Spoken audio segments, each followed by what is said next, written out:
Olá, sou Fernanda Iquedo e este é o Porquê Cultura. A gente está aqui no estúdio com Carlos Araújo. Ele é escritor, jornalista e vai falar sobre o mundo dos livros e como a literatura o salvou. Olá, Araújo, tudo bem? Obrigada por você ter aceitado esse convite, por estar aqui no estúdio com a gente, do Portal Porquê, neste programa Porquê Cultura, que é um programa que traz um pouco da trajetória dos artistas e também traz sobre as suas próprias obras, né? As realizações que esses artistas fazem. Então é um prazer estar aqui com você. É uma alegria estar aqui também. Cumprimento primeiramente a minha amiga Fernanda e cumprimento também os ouvintes e telespectadores. Obrigado pela atenção. Estamos aqui à disposição para conversar sobre livros, literatura e biografia. Muito bom. Antes da gente entrar no mundo dos livros, né, nesse universo que constitui a sua vida, né, Araújo? Eu queria falar um pouco da sua carreira jornalista, né, de jornalista mesmo, porque quero saber como que o jornalista influenciou o escritor. Então, assim, faz quantos anos já que você está no jornalismo? E por que você quis ser jornalista? Eu posso inverter a colocação que você fez? Pode. Na verdade, foi o escritor que permitiu e abriu portas para o jornalista.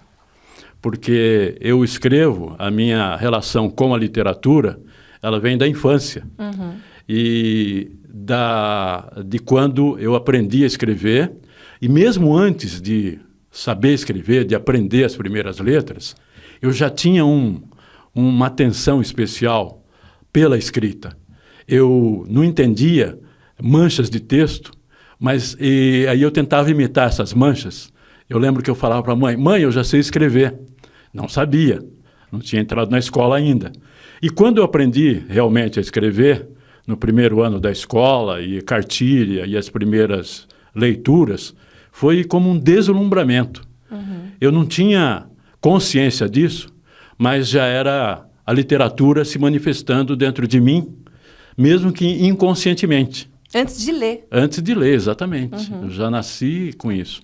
Por isso que eu, com essa vocação, por isso que eu me autodefino assim. Minha ideologia é a literatura, meu destino é a escrita, minha identidade são os livros. E com 63 anos você lançou 3 livros, né? 3 livros lançados no mercado, uhum. Já como na sequência. 2012, uhum. Companheiros. Que é sobre o Sindicato dos Metalúrgicos de Sorocaba e região. Exatamente. Onde eu trabalhei de 88 a 93 como assessor de imprensa aqui no sindicato. A Folha Metalúrgica começou comigo, número 1. Eu acabei de ver lá embaixo. Legal. Na exposição, né? Na exposição. A gente sente uma emoção vendo o primeiro número que a gente fez. Mas eu queria falar até o nome completo desse livro, que eu acho ele muito bonito e tem muito a ver com a literatura, né? São Companheiros, a Hora e a Vez dos Metalúrgicos de Sorocaba. E é um livro que está disponível também nas bibliotecas e aqui também, e no sindicato também, né? Quem quiser, tem a biblioteca do sindicato, quem quiser ler também, para consultar, pesquisar, porque tem muitos fatos históricos, né? E a gente vai entrar nisso também, porque as biografias envolvem muita pesquisa, né, Araújo? Então, continuando, esse daqui é de 2012. Depois veio O Ódio Solto no Pasto, é um romance, livro de ficção, de 2022. Uhum. Em 2023, ele ganhou um importante prêmio literário, Prêmio Sorocaba de Literatura 2023. Esse prêmio deu um empurrão no livro. Uhum. Comecei a receber novos pedidos e tive que pedir uma nova remessa de livros para editora. A joia. E aí o Linha de Frente, que foi lançado recentemente, né? Este mês. Dia 3 de junho, na Câmara de Sorocaba, com evento para 500 a 600 pessoas. Uhum. E conta a história, a épica história dos trabalhadores dos transportes de Sorocaba e região, fortes e preparados, que é o subtítulo do livro Linha de Frente. E é um livrão, ele tem aqui quantas páginas? 488, cerca de 80 fotos. Uhum. E as fotos são muito importantes porque elas ilustram, né? Ilustram histórias contadas no livro. Sim, e toda uma luta mesmo da classe trabalhadora desse setor de transportes, né? Agora, você tinha feito romances antes de começar a escrever as biografias, né? Porque eu lembro que quando a gente trabalhava juntos no Cruzeiro do Sul, você falava que você já tinha na gaveta pelo menos uns 3 romances, não era isso? Ou eu estou enganado? Exatamente. Quando você escreve ficção, como eu disse no meu caso, desde a infância, você escreve e devido à dificuldade de publicação, você guarda muita coisa e vai guardando. Este romance, O Ódio Solto no Pasto, eu escrevi entre 1991 e 1993. Ele demorou 29 anos para ser publicado. Uhum. O tempo do romance é muito longo, tanto para você processar e decidir escrever, quanto para escrever e depois para publicar. Demora bastante, porque o mercado editorial é difícil, né? É difícil, independentemente da boa ou má qualidade da obra. Primeiro você concorre com muitos escritores, o número de editores e boas editoras e grandes editoras é muito pequeno, então para você furar essa concorrência, para citar um termo, furar essa bolha é muito difícil. E a gente continua tentando, mesmo assim. Não desistimos nunca. E essa editora aqui também, ela, pelo que eu me lembre, também é de Portugal, não é? De Portugal. Sim. É uma editora portuguesa. Tem, então, no Brasil e em Astrolabe. Portugal, né? É. Muito bom. Agora, você conseguiu lançar primeiro uma biografia que é uma narrativa institucional, né? Que conta a história dos sindicatos metalúrgicos. Aí depois veio o Ódio Solto no Pasto. E agora o do Sindicato dos Rodoviários. E o que é mais prazeroso para você? Fazer uma pesquisa histórica biográfica para fazer uma biografia ou escrever os romances? O meu plano sempre foi a literatura de ficção. Uhum. Só que é o seguinte, a sua vida também é movida. Você vai calculando e vivendo também para responder a necessidades práticas da vida. E eu já trabalhava há muitos anos num jornal, fazia reportagens, era repórter. Sou repórter ainda. Uhum. Sempre, uma vez repórter, sempre repórter. E sobreveio uma necessidade de ganhar mais. Uhum. E o que você faz? Eu tenho que trabalhar mais, abrir novas portas de trabalho. E a biografia surgiu preenchendo essa necessidade. Agora, você falou de 29 anos que demorou para ser publicado o seu primeiro romance. Uma biografia para fazer todo o processo de leituras, pesquisas, iconográficas, fotográficas, né, documentais, e a escrita, entrevistas, leva quanto tempo mais ou menos? Nesse processo, não pensando de publicação, porque aí vai de cada entidade, né, de quem encomendou a biografia. Nesse processo mesmo de feitura, né, do artesanal da pesquisa. 2 anos. Uhum. 2 anos é um bom tempo para fazer uma biografia que conte uma história de uma categoria, por exemplo, que abrange várias histórias. Para fazer a biografia também de uma pessoa física que tem história de liderança e que influencia, uma pessoa influenciadora, também demora bastante. Porque, mesmo sendo pessoa física, ela se conecta com muita gente. Uhum. E o perfil da biografia exige muito, como você falou, muita pesquisa, porque além de você contar a história da pessoa, ou, no caso, de uma categoria de trabalhadores, você precisa pesquisar o tempo em que acontece a história, o que aconteceu naquele tempo, e a geografia, o espaço em que aconteceu. Então, muita gente, mesmo os entrevistados, não se lembram de detalhes. E os detalhes estão em documentos, em jornais de época.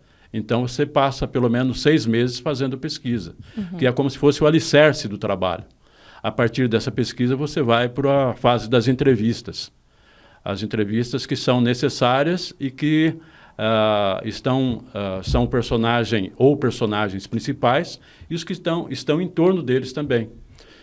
Aí, disso resulta um material assim de diversidade e amplo, grande, e você precisa dar uma coerência e uma forma a esse trabalho para compor e criar um fio condutor que resulte numa narrativa, de preferência no caso da biografia, uma narrativa linear, que faça sentido e que seja envolvente. É aí que entra também a técnica do romance.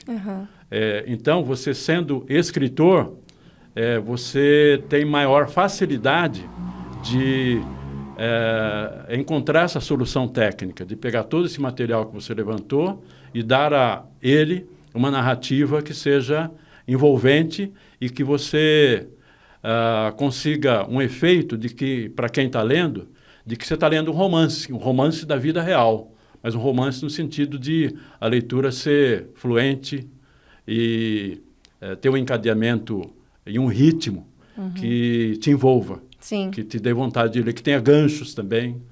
Você coloca ganchos de um capítulo para o outro. E suas reportagens também, né, como jornalista, são premiadas e você também é muito reconhecido pelo seu texto jornalístico. Envolve também um pouco dessa sutileza literária também, né, na escrita, até do dia a dia mesmo, nas reportagens, né, Araújo? O biógrafo ele tem que ser... Se ele for só repórter, ele consegue fazer a biografia, uma biografia competente. Mas ele sendo escritor, o que é um outro time da escrita, você consegue dar ao texto da biografia um estilo romanceado, que é o molho. Que é o molho. Sim. Eu digo para você, dou um exemplo. Eu dou um exemplo aqui no Linha de Frente. Tem um acontecimento real, e eu digo, por exemplo, que nesse dia de um acontecimento de impacto, o Brasil estava enfrentando tal time, seleção de outro país, na Copa de 1986. Ou seja, eu estou contando um fato real mas está linkando com a realidade daquela época. E contexto nacional. Você coloca o leitor no ambiente daquela época e faz ele imaginar. Todo mundo sabe o que é Copa do Mundo, né? Então você imagina e vê que, junto com aquele detalhe da Copa do Mundo, estava acontecendo um fato muito importante na história que você está contando. Sim. Agora, um livro, ele, para nascer, exige o escritor, uma editora, um editor, existe toda uma equipe também, né? Envolve o trabalho de muita gente. Bibliotecária, né? Eu queria dizer aqui que esse também é da Loja de Ideias, né? Loja de Ideias, do jornalista e editor José Carlos Finens. Muito bom. Esse e o do Companheiros também, né? Companheiros também. Muito bem. E agora eu quero saber as suas influências, né? Porque, por exemplo, pelo que eu te conheço, a sua formação como escritor é devorando livros mesmo. Essa é a sua maior formação, né? Sugando, bebendo na fonte dos biógrafos como Rui Castro, Fernando Moraes. Como eu te falei, começando pela literatura, eu, aos 13, 14 até 18 anos, eu li toda essa literatura portuguesa que conhecemos. Essa literatura que é pedida na escola, de autores brasileiros e portugueses. Aos 18 anos, eu comecei a ler os russos,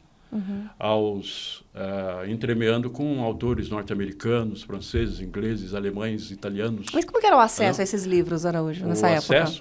O acesso eram bibliotecas, eu era no bom sentido, um rato de biblioteca, e também amigos que tinham livros, eu e batia, me empresta.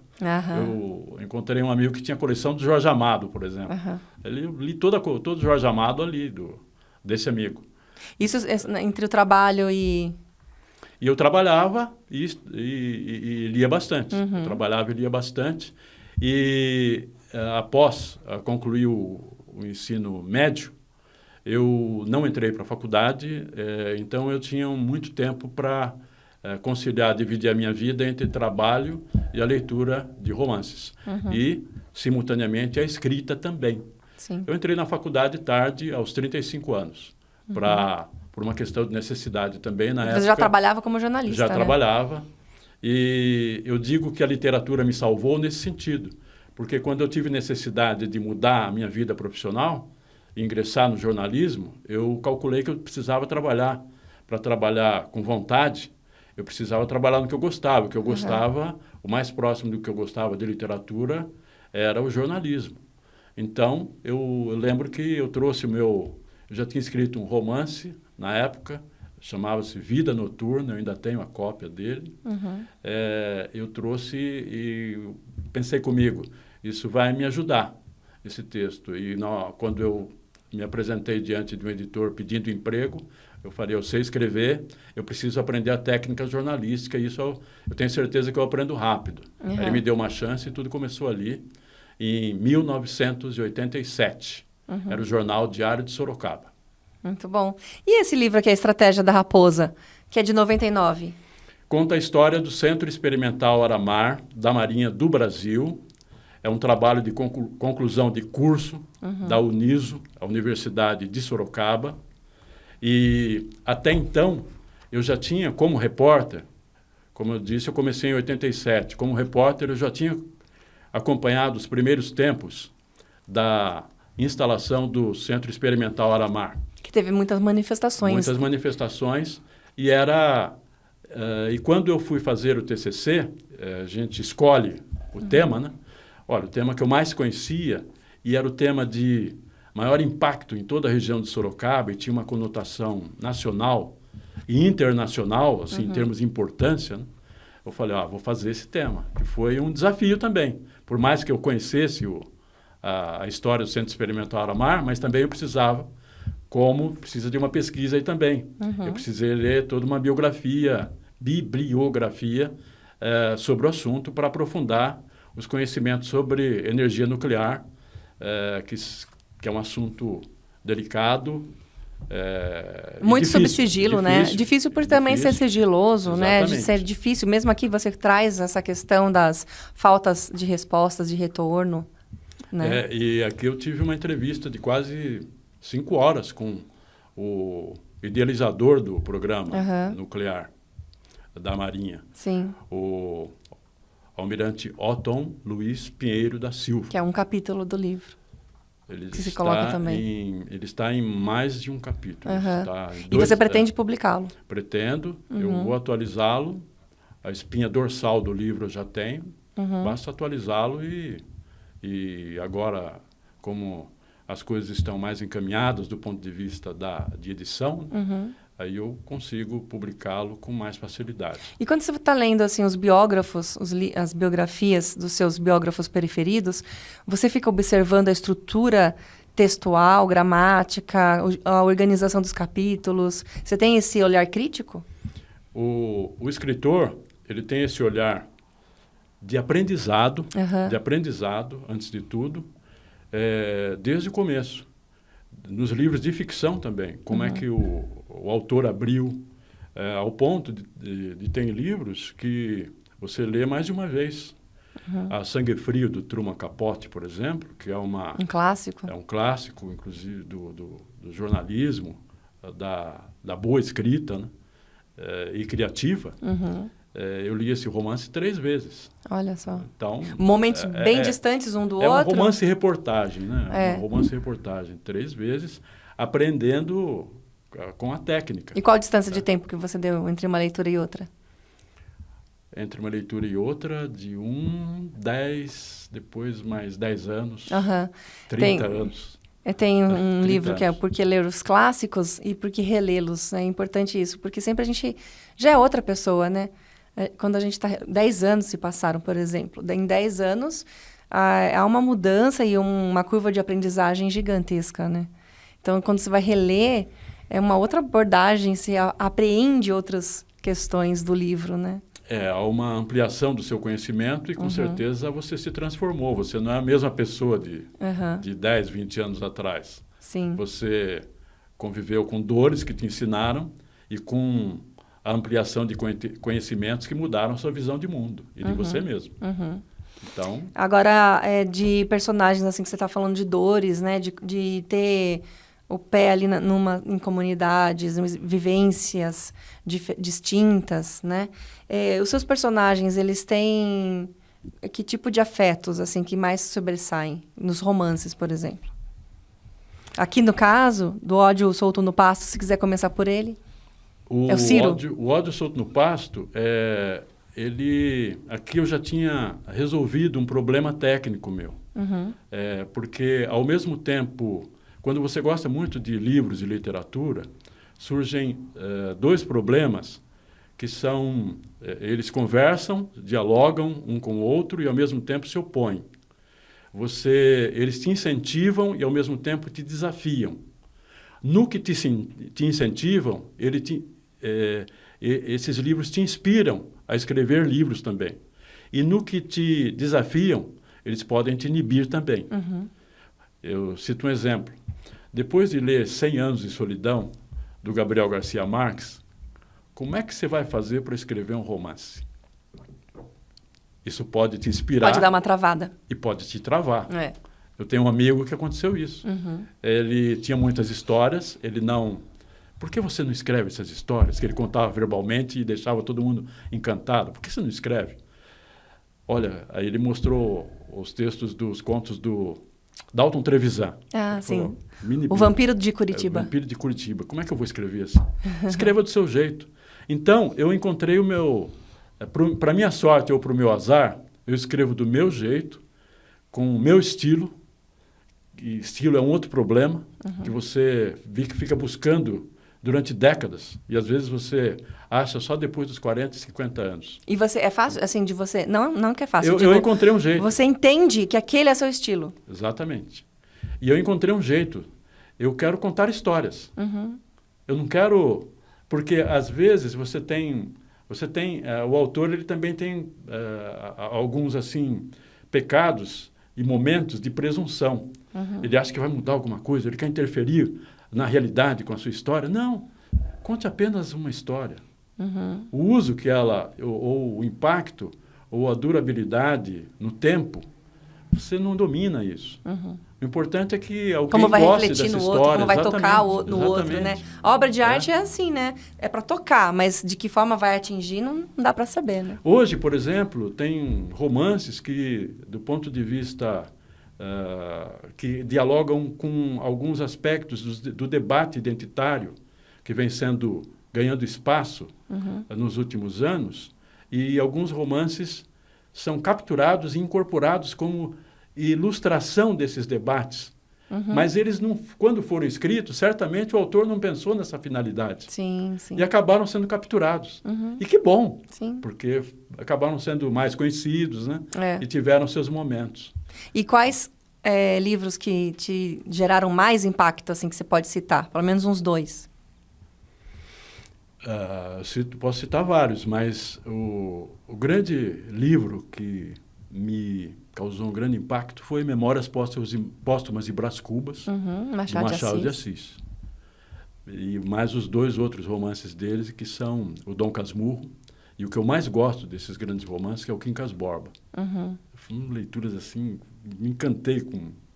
Já era encantado com o texto, mas ali me maravilhado. Né? Então, é como embriagado pelo texto. Aquela paixão. Mesmo. E teve alguma biografia que você leu e falou, nossa, quero fazer igual, assim, quero fazer parecido de alguma pessoa que você leu?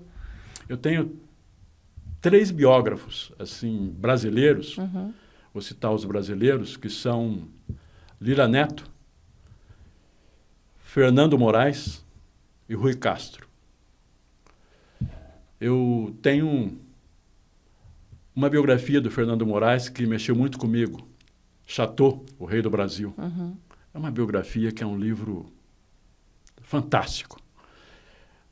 Estrela Solitária, do Rui Castro. E outro livro monumental, que são a trilogia que conta a biografia do Getúlio, do Lira Neto. Então, são autores fundamentais. E Os ingleses também são bons biógrafos.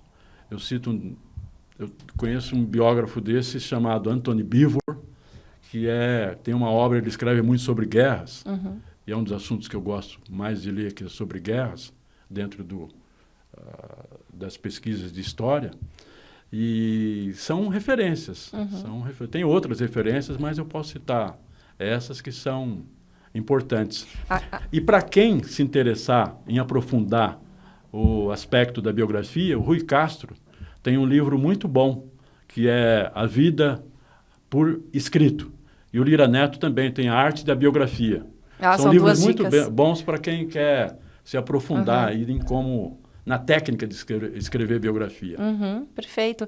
Em relação a essa biografia aqui, que acabou de ser lançada dia 13 de junho, Linha de Frente, quantas pessoas você entrevistou? Tenho relacionadas no final, mas umas 20 pessoas. Umas 20 pessoas. Sem levar em conta, considere aí que várias pessoas eu entrevistei mais de uma vez. 2, 3, 4, 5, 6 vezes. Por quê? Às vezes você está em determinado momento das entrevistas, em que uma fala uma coisa e a outra fala outra sobre a primeira pessoa. E você tem que voltar a consultar a outra pessoa para confirmar as coisas. Você precisa ter... uma das dificuldades técnicas que dão assim, uma ideia do quanto é trabalhoso escrever uma biografia, é que você precisa estar muito atento à precisão das informações.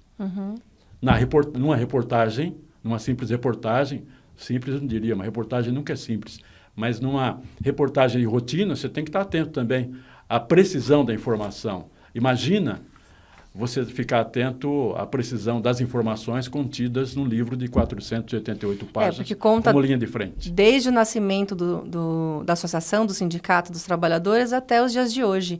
Isso é quanto tempo? Um período de? 70 anos. 70 anos. 70 anos. Então, mas não é só isso.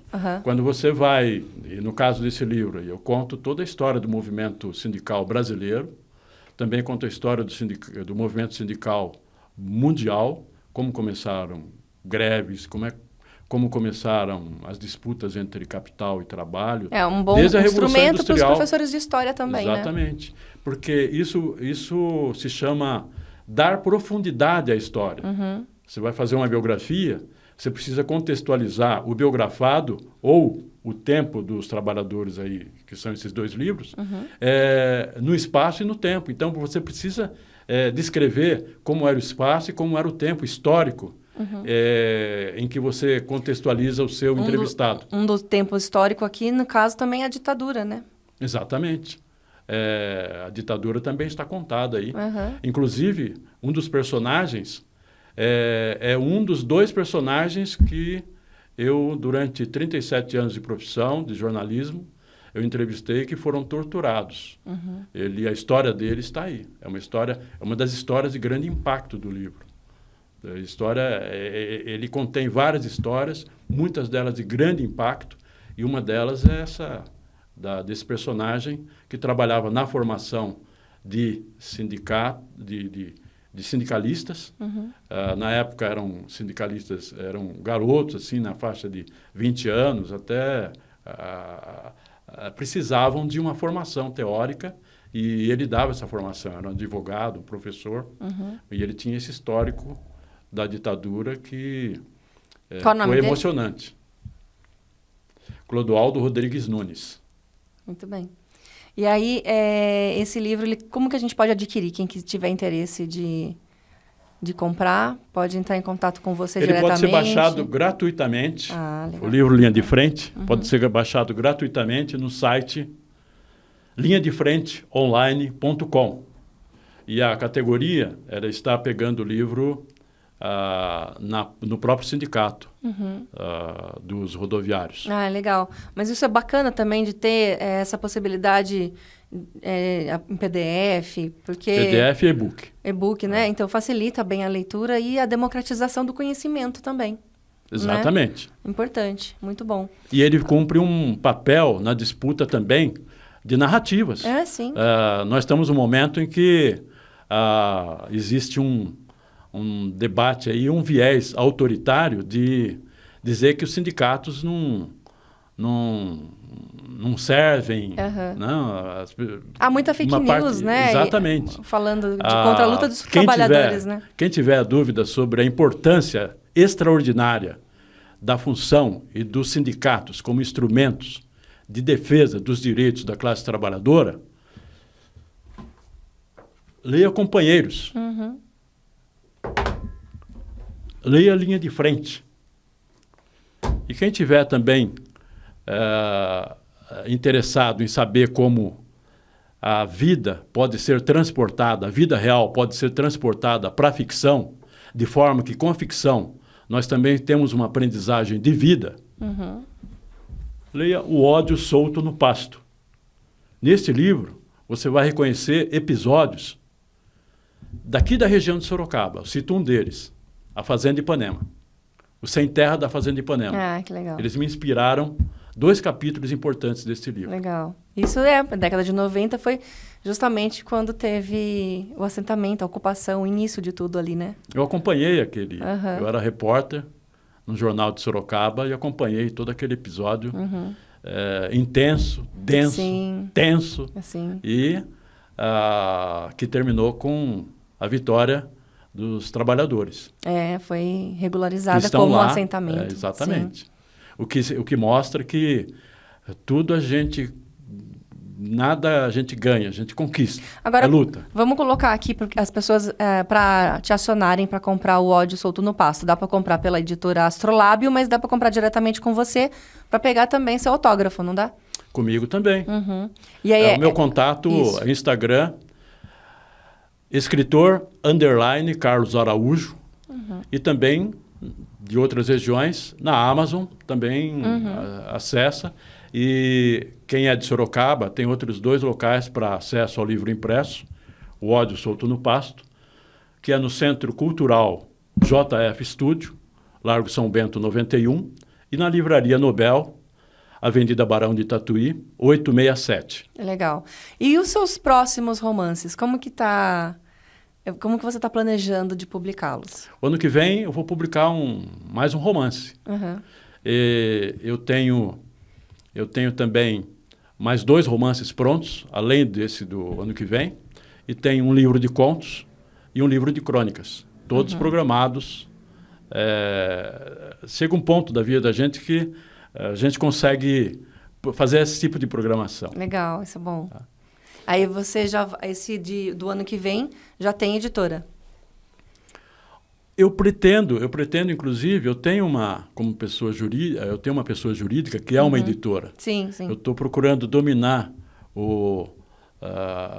a carpintaria e da edição para, quem sabe, eu publicar os meus próprios livros. Selo. Exatamente. Seria eu ter domínio sobre isso.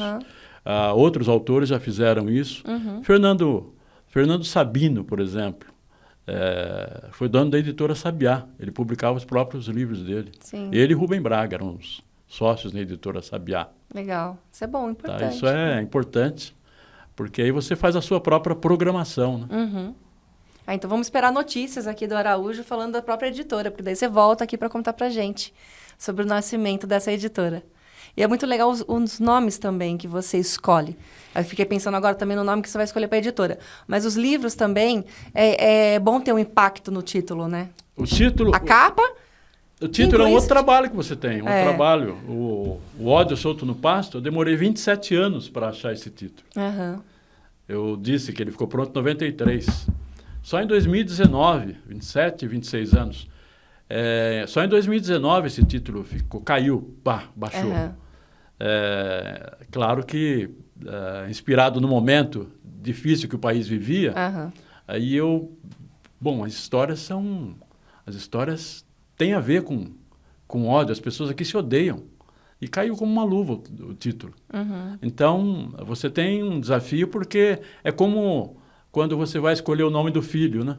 O nome vai ser definitivo, você tem que gostar, você vai conviver com esse nome. Uma responsabilidade enorme. Então, a mesma coisa, ou semelhante, né? É dar o título a um livro. Agora, a Clarice Lispector falava nas entrevistas que ela não gostava de reler o livro que ela publicou. Você relê? Eu não, porque sabe por quê? Porque eu estou sempre fazendo outra coisa. Estou preocupado em fazer outra coisa e também conciliando os novos escritos com as minhas leituras. Porque eu continuo lendo intensamente. E qual que é o autor? Você lê autores contemporâneos ou os clássicos ainda?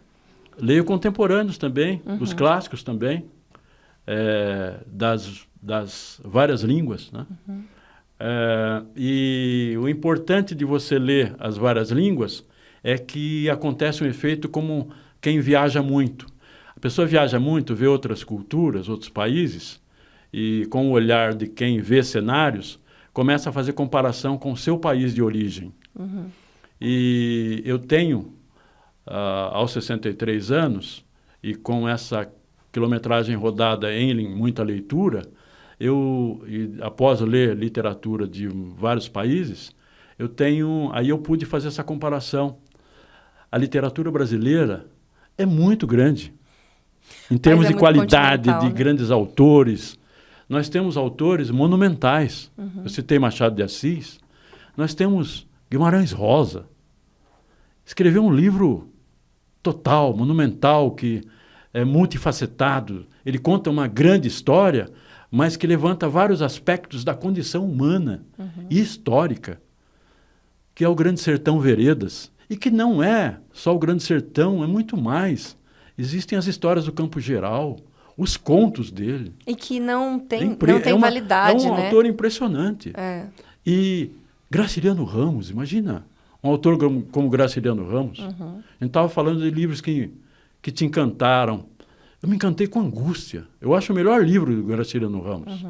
Embora não sendo o mais famoso, que é o Vidas Secas, Angústia, eu fiquei angustiado. Mas assim, num sentido estético, né? Sim. E gera aquele tipo de problema que eu te falei.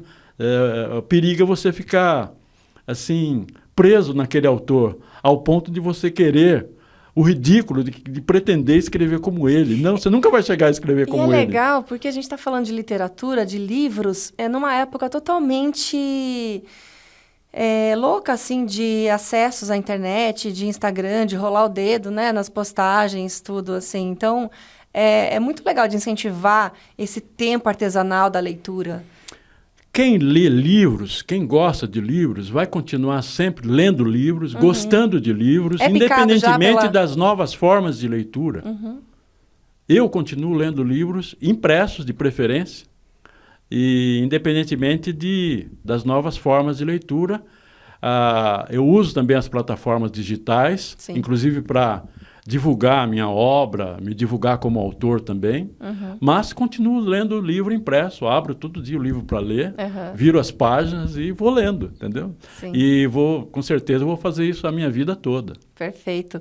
Araújo, tem alguma pergunta que eu não te fiz que você queira falar, algum comentário? Não, você fez as perguntas essenciais, eu queria acrescentar que eu sou também, na minha identidade, eu tenho uma atitude que me define, a desobediência. Eu conto essa história para ilustrar isso. Aos 8 anos, como eu falei, eu era um deslumbrado pela escrita e pela leitura, e aos 8 anos eu lembro que eu falei para minha mãe: mãe, eu quero ser escritor quando eu crescer. Aquelas sonhos de criança. Aí minha mãe, eu lembro que ela estava passando roupa, ela parou e falou: que é isso, meu filho?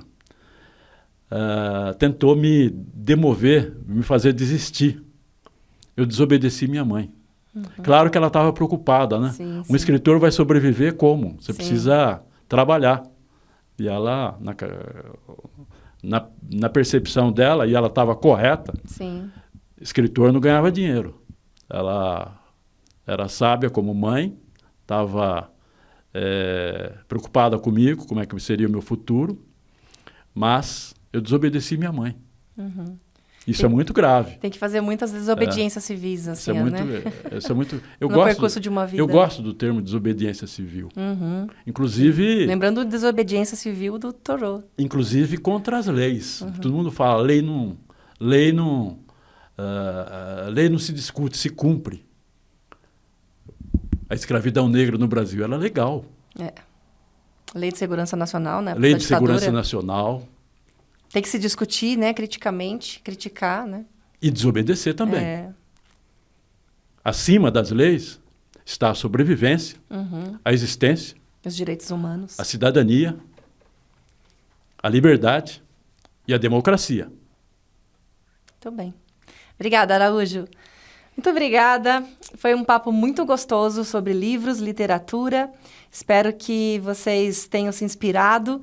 Continuem seguindo a gente aqui no portalporquê.com.br, no YouTube, no Portal Porquê, Instagram e também nas outras redes sociais. A entrevista completa também dá para ouvir inteira, né, no Spotify. Então, continue com a gente. Até o próximo. Muito obrigado.